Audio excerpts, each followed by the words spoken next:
بسم اللہ الرحمن الرحیم۔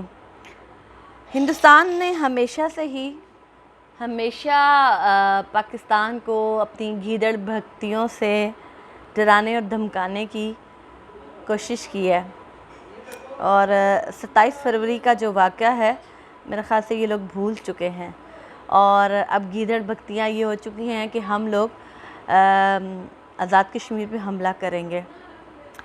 تو ان کا ایک چھوٹا کلپ میں آپ کو دکھانا چاہتی ہوں، یہ دیکھیں۔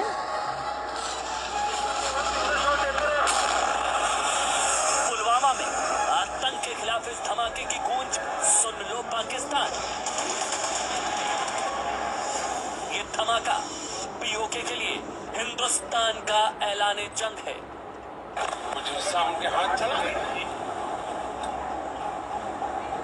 غیر قانونی طریقے سے قبضہ کر کے رکھا، وہ کسا کبھی بھی ہمارے دلوں میں۔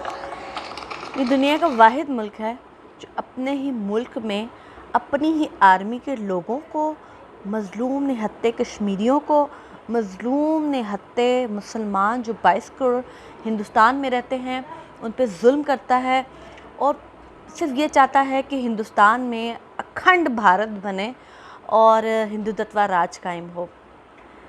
تو میں صرف یہ بتانا چاہتی ہوں ہندوستان کے ایسے بیوقوف جو اپنے آپ کو بہت بہادر سمجھتے ہیں، یہ جو پاکستان کی آرمی ہے نا، الحمدللہ اس کو ہمارے نبی کریم صلی اللہ علیہ وسلم کی دعا ہے، اور خراسان سے اٹھیں گے وہ کالے جھنڈے والے جو غزوہ ہند لڑیں گے۔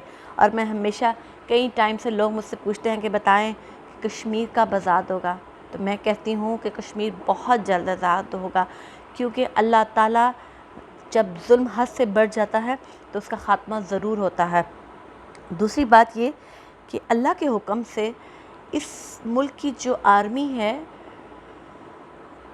اس کے جو نوجوان ہیں، ان کی جو مائیں ہیں، میں ان کو خراج تحسین پیش کرتی ہوں۔ جب وہ اپنے بچوں کو آرمی میں بھیجتی ہیں تو وہ یہ کہہ کر بھیجتی ہیں کہ بیٹا تم نے شہید کہلانا ہے، شہادت تمہیں نصیب ہونی چاہیے۔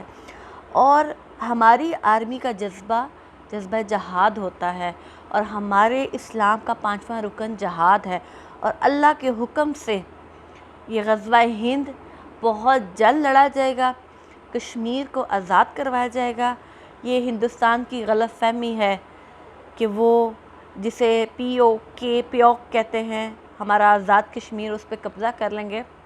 اللہ کے حکم سے انشاءاللہ آنے والے سالوں میں مقبوضہ کشمیر کو آزادی نصیب ہوگی، اور ہندوستان نیست و نابود ہوگا، کیونکہ یہ لکھا جا چکا ہے آسمانوں پہ بھی اور زمینوں پہ بھی کہ جو زمین پہ رہنے والے انسانوں پہ ظلم کرتے ہیں ان کا خاتمہ ہوتا ہے، اور ہندوستان کے خاتمے کا وقت مقرر ہے، اور انشاءاللہ تعالی وہ وقت دور نہیں کہ ہندوستان میں ہندوؤں کی چتا جلے گی، اور جس نے مسلمانوں پہ ظلم کیا اب ان کا دی اینڈ ہوگا۔